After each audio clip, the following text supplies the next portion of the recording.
DNA, or deoxyribonucleic acid, is a molecule found in all living organisms. It defines us all, including humans, animals, as well as plants.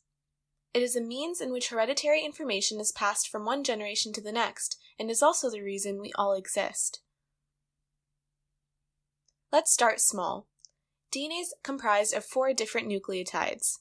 We have adenine, guanine, cytosine, as well as thymine, all of which slightly differ in their molecular makeup. Each nucleotide base pairs through hydrogen bonds with another nucleotide in a specific manner. Adenine binds with thymine, and guanine with cytosine. I like to remember the mnemonic, "at the Grand Canyon." The string of all nucleotides is referred to as an organism's genome. This is just a fancy scientific word for instructions that tell the cell how to operate. As the nucleotides of 2 separate complementary strands of DNA base pair together, we start to see the emergence of a double helix structure. One of the most amazing things about this double helix formation is that each strand is a backup for the other since they are complementary to one another.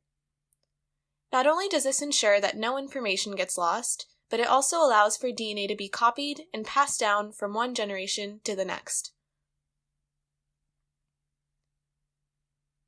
This structure was discovered by Watson, Crick, and Rosalind Franklin, and is sufficiently strong and stable enough to give DNA the ability to reliably encode all of the instructions an organism needs.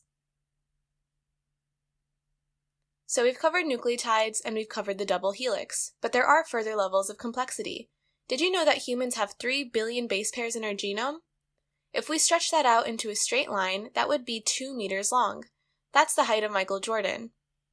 In order to get the double-stranded DNA into a 6-micron nucleus, we must pack it in tightly. In the nucleus, DNA forms complexes with different nuclear proteins to form something called chromatin. As DNA wraps around these proteins and around itself multiple times, the DNA is condensed into a smaller and smaller volume.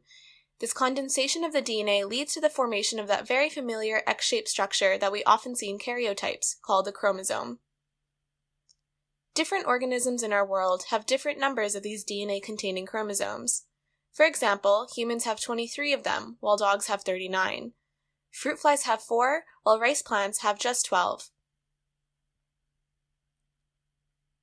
While the number of chromosomes found in different organisms varies quite largely, it has been found that the actual genetic information can be pretty similar between species.